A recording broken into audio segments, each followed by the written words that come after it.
Hey, welcome. So today I'm going to go over peace and I'm going to link it to safety.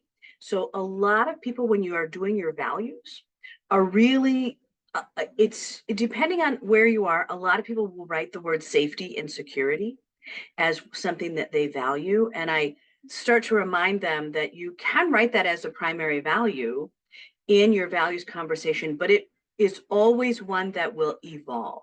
So don't get attached to it. And what do I mean by that? I mean that most people are going to actually move from the idea that I want security or I want safety in the world to I actually the word peace. And the peace is multifaceted. And so a lot of times when I question people around security, I remind them that security is this idea that the outside world, that they will feel safe in some way, and that truly peace is an inside job.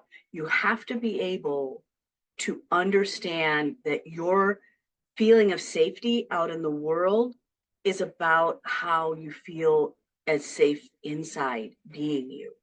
So sometimes prosperity mindset, it is the simple way that I start with it with this conversation is that we are just going to suspend the hostiles.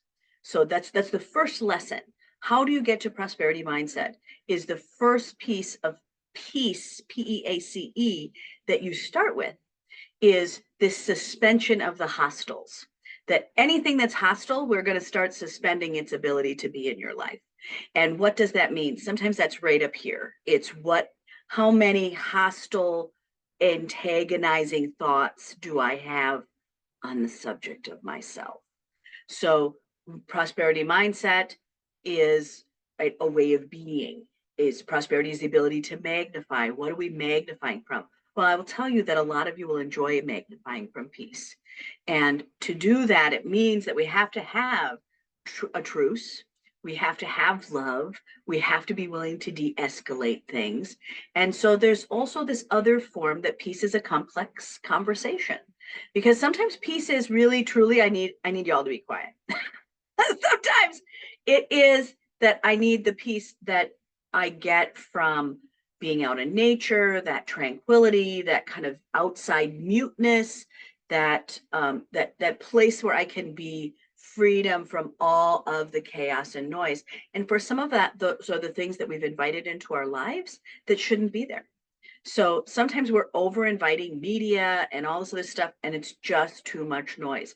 If I were going to say what is the most, uh, what's the most extraordinary part of living in humanity at this time, it's the noise. It is, if you are someone who needs mindful isolation, which I believe that all of us do, it's really hard to get away from all of the noise.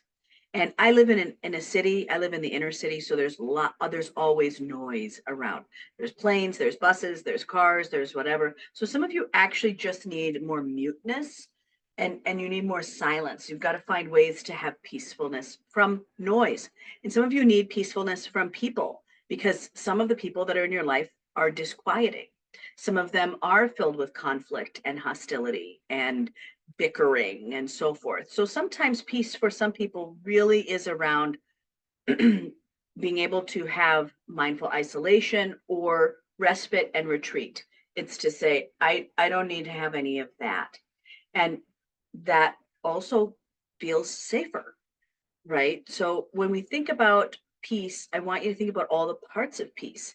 Sometimes it's freedom from noise, sometimes it's freedom from disturbances. And that means that I just want to be alone and not disturbed for a while. And that makes us not feel safe in our environment when somebody's bugging us all the time. And sometimes it's freedom from people. Sometimes it is this part that we need when we want peace is that we want an emotional calm and that's where most people are actually doing the work is emotional calm is what gives people security. So when you're looking at I have safety and security as something on my values, that I go focus in on emotional calm, because that's that self-assurance, that's feeling level-headed. That's where awakening comes. For those of you who are doing more of that awakening work, it is to say that you have to do the internal work on peace, because that is what gives security on the outer realm. And I also remind everyone that that emotional calm gives us security, but it doesn't mean that it's always pious energy and it's calm. That us having emotional calm also includes rapture and warm fuzzies and hugs. And there are many ways that we can receive self assurance. And there are many things that people do for us that aren't in isolation, that are in community, that are the things that heal us, that bring us rapture and warm fuzzies, right? And that's the tenderness and the help and the understanding and the healing from outside that comes into our inside. So don't always think that peace is alone in a box, being quiet, not having any noise or any people. That peace is also really around the emotional calm that you have, that level-headedness, that harmony that allows you to move forward. And that harmony for many of us is the comfort that we get from our community and the people around us that help us when things don't go well, that help us from disappointment. So when you are thinking about values, I want you to think about, if you have written down that I need safety or security, safety and security as you move forward in your prosperity mindset will actually become peace. And you have to unwrap all of the parts of what that peace is. And I remember that when you hear me talk about this in class, I give you that same little snippet around peace. And that is, crease of peace is the Matisse. Crease of peace is the Matisse. And I mean that as Matisse, the artist, that oftentimes we have this little crease in our heart, right? That we're hiding, that you kind of undig it, that we want peace, but we're afraid of that. So we kind of hide it.